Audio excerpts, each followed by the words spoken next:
I'm here with Richard Susskind. Richard is a very well-known author and expert in the legal world, especially around how technology is changing the legal system and the job of lawyers. So the question I want to discuss here is, what will technology mean, or the technological change mean for the future job of a lawyer? What are your views on this? How will technology change the legal profession and the job of a lawyer? The first 40 or 50 years of legal technology, and it's a field in its own right, has been largely devoted to taking the work that lawyers do and essentially automating that work. We're now seeing the emergence of systems that can actually take on some of the work of lawyers. So historically it was about, frankly, word processing, electronic mail, research in the World Wide Web, accounting systems and so forth. Now we're looking at legal research, document analysis, document drafting. So we're moving from the back office to the front office. I always tell a story though, to put this in context. In 1996 I wrote a book called The Future of Law. And in that book, and I know this seems ridiculous now, but in that book one of my main predictions was that lawyers and clients in the future would communicate by email.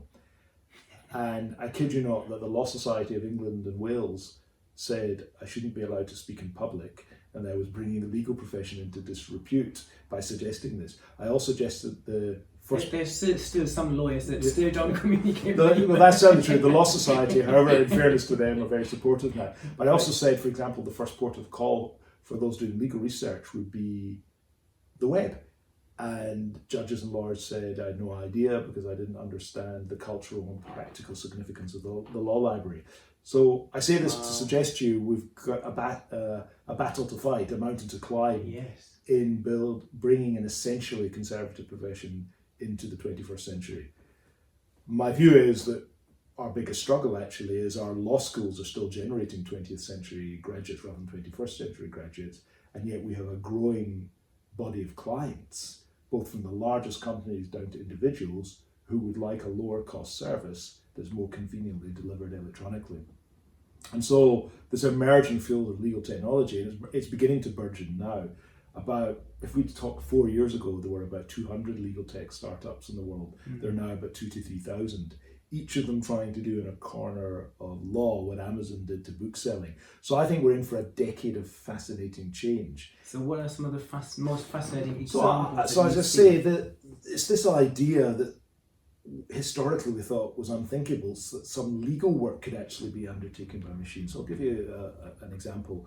If you've got a large dispute, there'll be a huge number of documents to analyse. And in some disputes that can be tens of millions, even hundreds of millions of documents. And one of the ways, and I accept this, that major law firms earn substantial fees is by putting armies of young lawyers into this document review. And we're now seeing, by a form of essentially AI, as a form of supervised learning, that you give an expert a sample of these documents, they'll indicate the ones they would isolate as relevant, and from that the system essentially can infer for the full document set which documents would be likely to be identified as experts as relevant for the case. And as long ago as 2011 we were seeing research emerging saying that in terms of precision and recall, these systems can outperform junior lawyers and paralegals. We're seeing the same in a due diligence exercise, where in perhaps a major merger, that's a review of a whole bundle of past agreements. Again, these systems, when suitably trained, can isolate the relevant and most worrying documents. Also document drafting, that used to be handcrafted.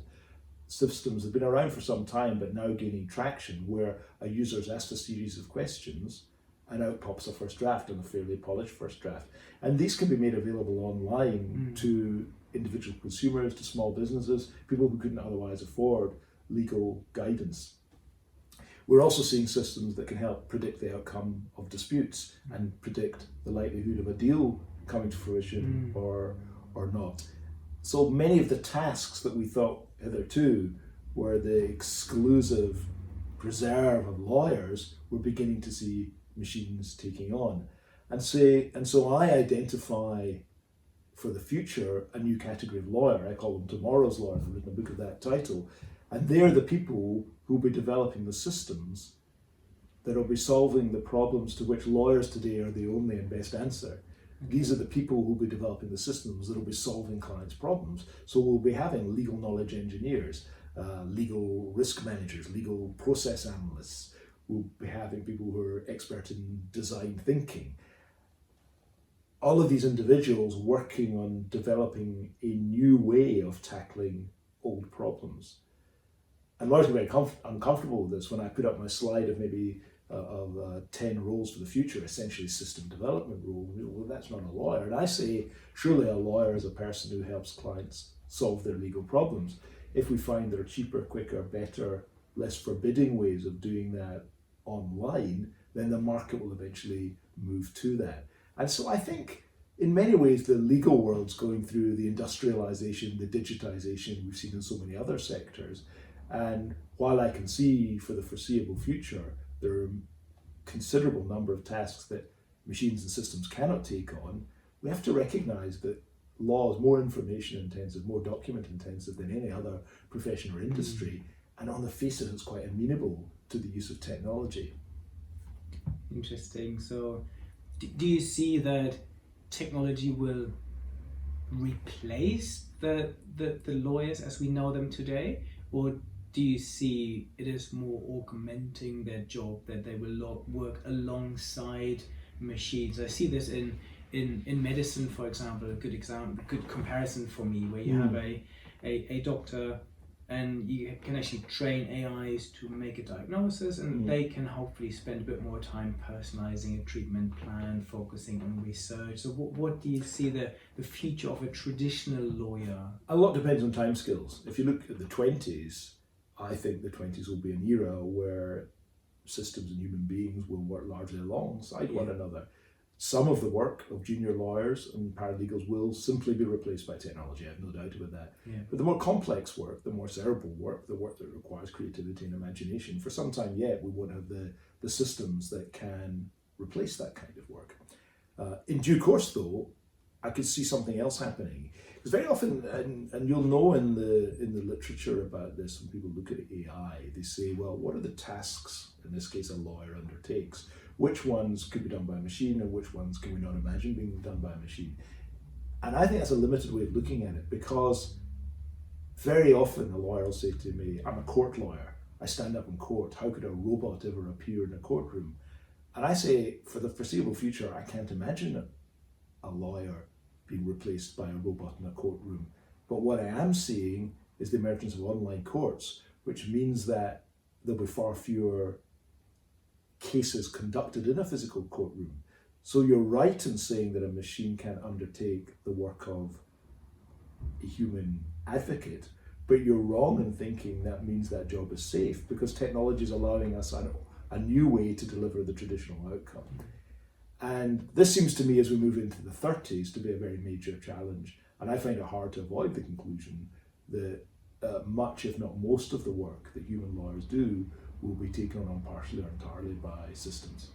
So what would be your recommendation in terms of changing the education system for lawyers, changing their career development? What should they be looking at?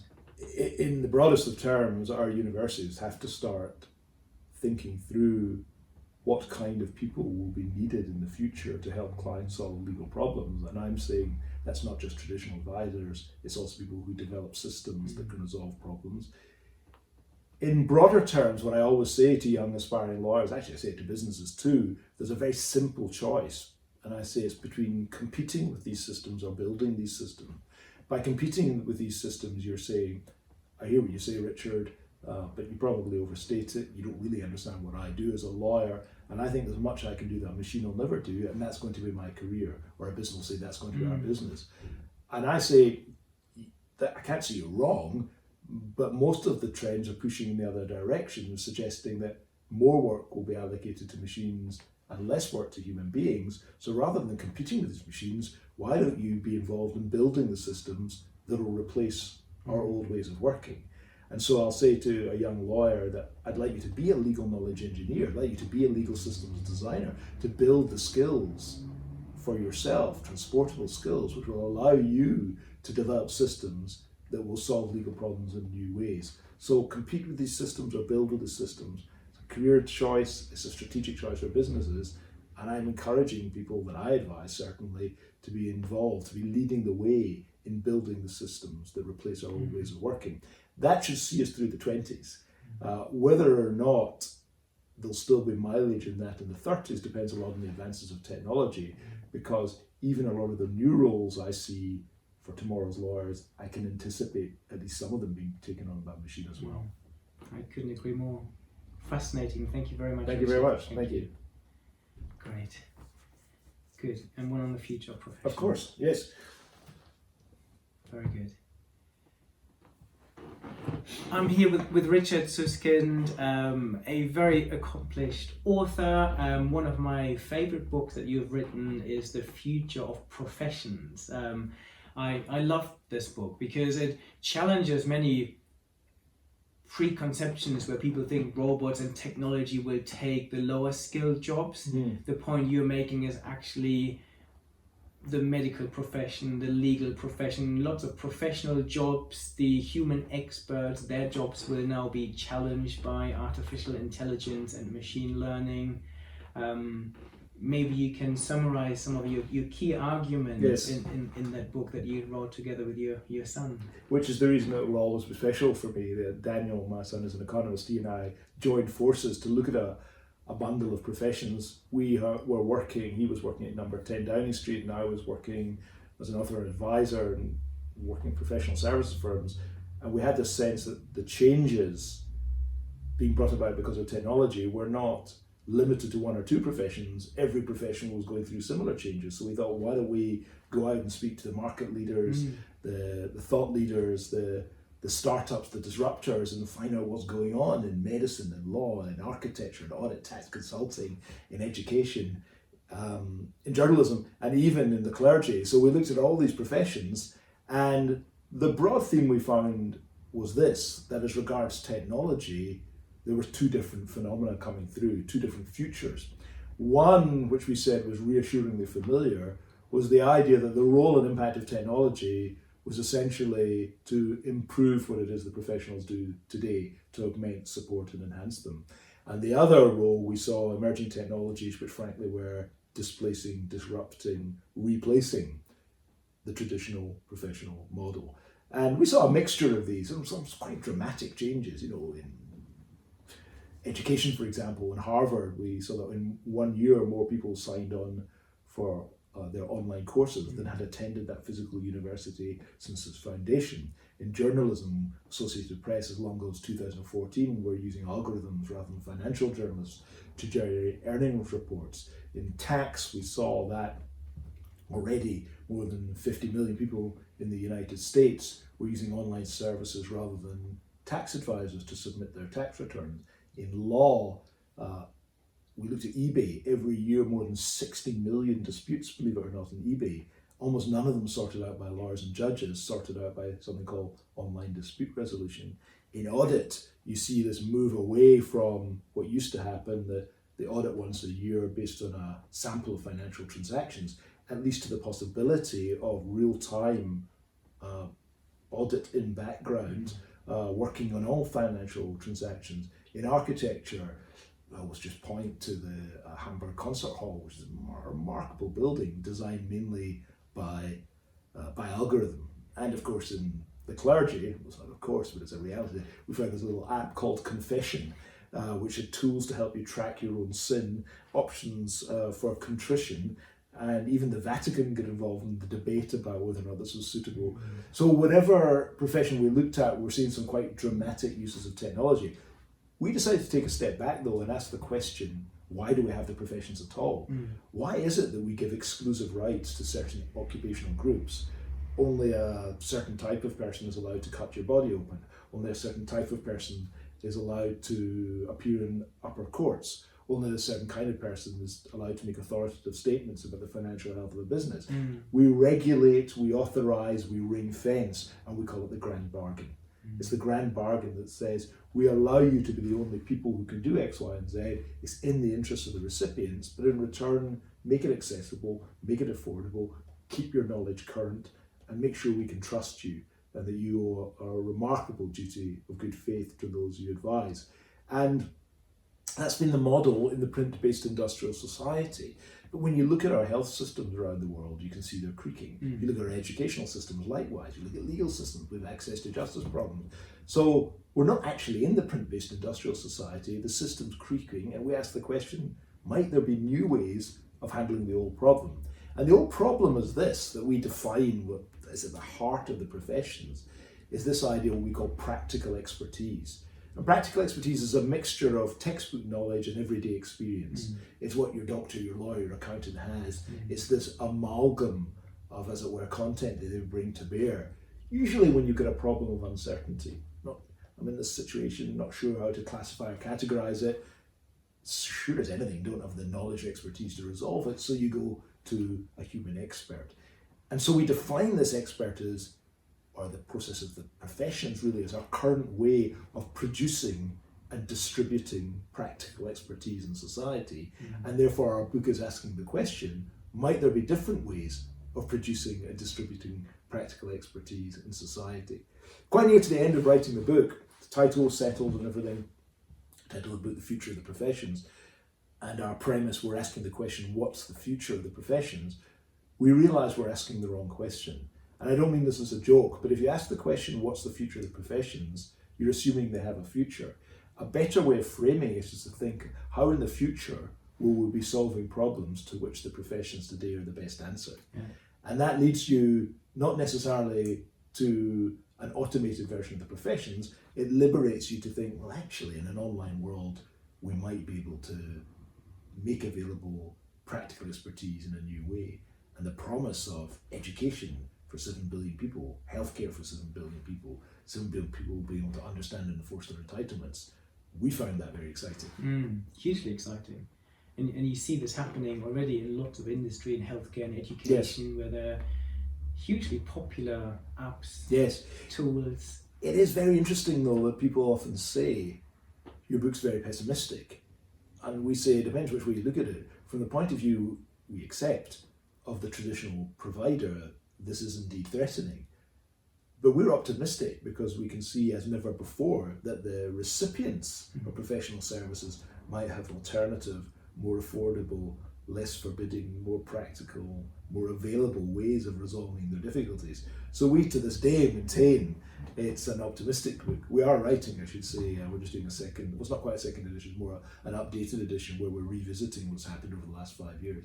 Believe it or not, it's been 5 years since we wrote that book. Incredible. So I think we're still seeing lots of people entering professions. We've got more accountants than ever before. People still become lawyers. They train to become radiologists, even though machines can do this very well.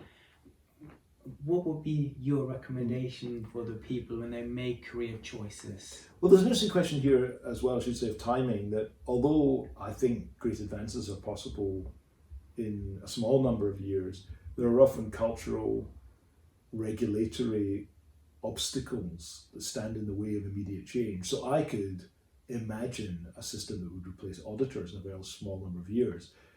I don't think that's going to happen for a decade or more. And again, there's very strong vested interest that would press against that. So I just want to say this is not just about technical feasibility.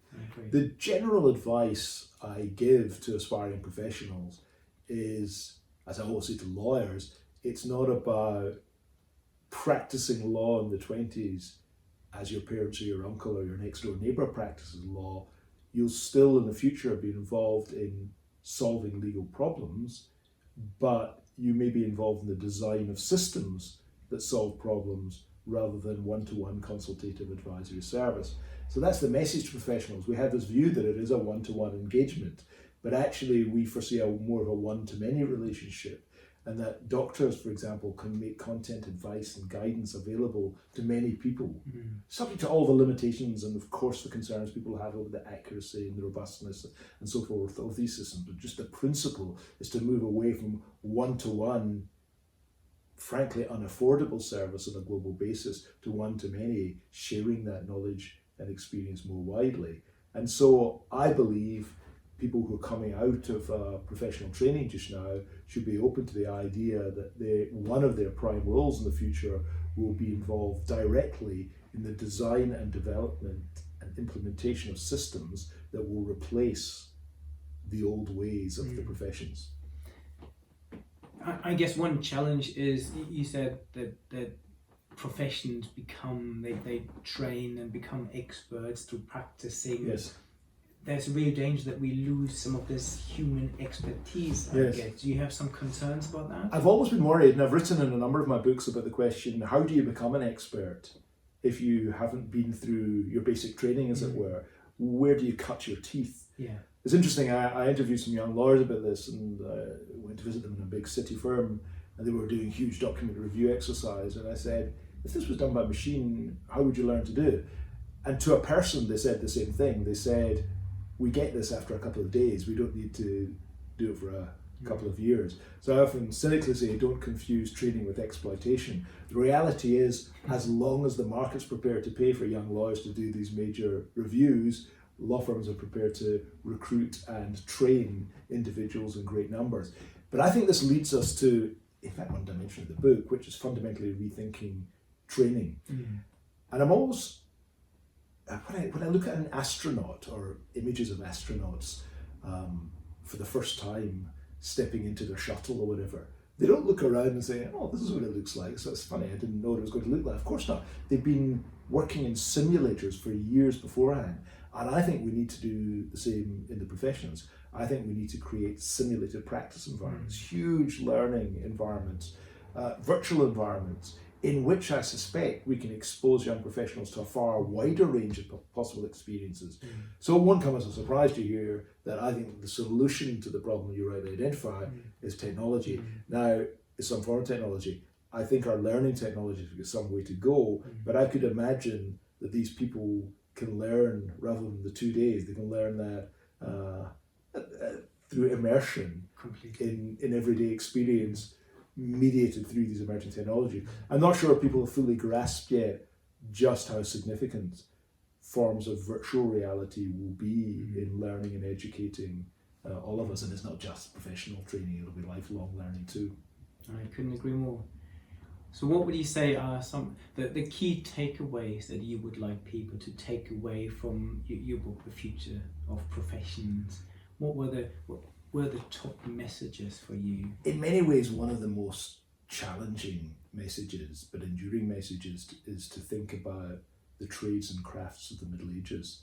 The mercers, the cordwainers, the tallow chandlers, people who worked with silk and with leather goods and with candles. People still today want silk and leather goods and candles, but the way in which we produce and distribute them has fundamentally changed. It's no longer a craft. So what we see is we're moving away from professional service as a craft, as a bespoke service, to being increasingly standardized, systematized, and eventually commoditized form of service. So it would not surprise me at all if in 100 years' time, people look back and say, solicitor, I wonder what that was involved, or these crafts will recede. And the key point here is I don't think any of these professions are valuable in and of themselves. They're only valuable in the consequences they bring. Better education, improved health, understanding of rights and entitlements, better business. If the market can find better ways of delivering the solutions that the market requires, solutions to which professions today are the best answer, it will unflinchingly, it seems to me, default to these alternatives, to these technology-based alternatives. So for those people who say for their children, you'll always be safe in the professions, I think if you're thinking of 20th century professional practice, you've missed the point. However, it seems to me, for the foreseeable future, but not for all time, the attention of the profession should be turned to replacing the old ways of working with advanced systems that are appropriate in a digital age. Very good. Thank you so much. It's a great pleasure. Thank you. Fascinating. Thank you.